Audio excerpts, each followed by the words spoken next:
Have you ever felt like you're just operating on a completely different frequency than everyone else?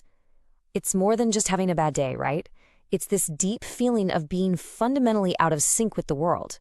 Well, it turns out psychology has a lot to say about that, and that's exactly what we're going to dive into. So let's start with this question, because it really gets to the heart of it. Does it ever feel like your mind is your absolute greatest superpower, but at the same time your heaviest burden? The very thing that makes you sharp and insightful can also be the source of so much struggle.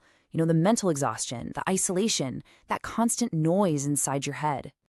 And here's the crucial idea we need to hang on to. This is not about something being wrong with you. It's about processing reality differently. Your brain is simply wired for a deeper, more complex analysis of pretty much everything, and that changes the entire game.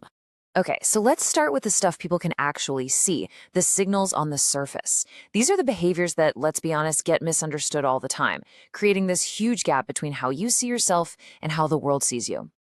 This right here really breaks down that misunderstanding. What people might see as arrogance, it's often just independent thinking. What looks like laziness is actually selective motivation. Your brain just refuses to waste energy on things that feel meaningless. Being seen as antisocial, well, that could be a reliance on your own internal validation, not needing it from a crowd. And that coldness people mention, that's actually a high degree of cognitive control over your emotional reactions. And all of these signals, they're connected. A mind that gets bored so easily is also the mind that's going to question arbitrary rules, because it craves logic, not just blind obedience. That laugh in a tense moment, that's not disrespect. It's like a pressure release valve for an overwhelming situation. And being uncomfortable asking for help? Yeah, that's learned self-reliance, probably born from past experience. This quote just nails it, doesn't it? That ability to pause, to not react instantly, that isn't a lack of feeling. It's an advanced form of mental control. It's this quiet strength that's frankly often invisible to the outside world. So now that we've seen the what, let's get into the why. We're going a layer deeper to look at the internal operating system, the cognitive engine that's actually powering all those external signals we just talked about. And this is the centerpiece. We're talking about a brain that is always on, always. It's constantly searching for patterns, for connections, for potential consequences. Rest isn't easy because the mind's default setting is analyze. And that's not a choice, it's just how the brain is built. It works overtime, not because it's anxious, but because that's what it was literally designed to do. And here's what that looks like in the real world. You can see it in this cycle. So a conversation or some event ends. But for this kind of mind, that's just the beginning. The brain immediately starts replaying it, analyzing it, questioning every little decision. And yeah, this can lead to some amazing insights, but it also leads to this profound mental fatigue. So what's the mechanism behind that calm exterior we mentioned? It's this, cognitive inhibition. Think of it like a mental pause button between feeling something and acting on it. While a lot of people might react first and think later, this mind does the exact opposite. It pauses, it evaluates, and then it responds. This one ability changes everything. So a direct result of having that kind of cognitive control is that you tend to analyze your emotions instead of just, feeling them. You ever find yourself dissecting your feelings, trying to figure out where they came from and what they're going to do next? It's a really powerful protective mechanism, but it can also build a wall against true emotional connection. And this quote just perfectly captures that internal conflict. There's this deep intellectual understanding of what an emotion is, but the simple act of letting it flow can feel completely foreign, maybe even a little dangerous. It's a serious disconnect between the head and the heart. Okay, so where does a mind like this even come from? Psychology points to a couple of really powerful origin stories, the blueprints that lay the foundation for this whole way of being. Let's take a look at two of the most common ones.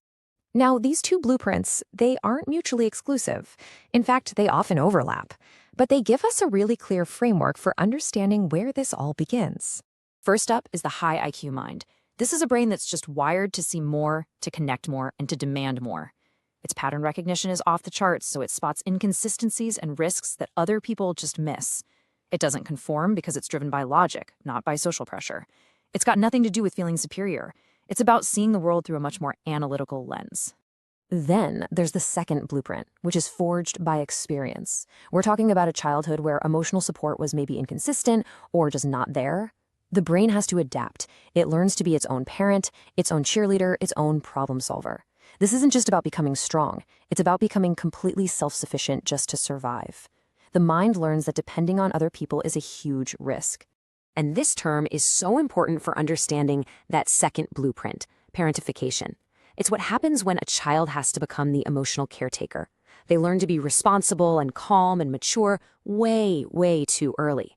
Their brain adapts by pushing its own needs down to manage the needs of others. They basically become old before they ever get a chance to be young. All right, we've seen the behaviors, the internal system, and the origins. Now, let's put it all together. This last part is all about reframing this entire experience, moving from a story of struggle to one of real, profound understanding. And this brings us right back to that paradox from the beginning, but now we can see it with so much more clarity. The same qualities that give you incredible insight and resilience also add a ton of weight to your life. You feel things more intensely, you see risks more clearly, and you carry this bigger sense of responsibility. Life isn't simpler, it's just richer and, yeah, a lot more complex. And if you take only one thing away from all of this, please let it be this. The overthinking, the feeling of isolation, the emotional weight, these are not signs that you are broken. They're the price of admission for a mind that sees and feels the world with extraordinary depth.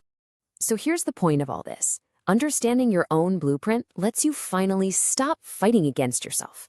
Instead of blaming your own nature, you can actually start working with it, playing to its strengths and learning how to manage its challenges. And that's the question I really want to leave you with. Knowing the why behind the way your mind works is, well, it's transformative. It can unlock a whole new relationship with yourself. So how are you going to use this understanding to finally start working with your mind instead of against it?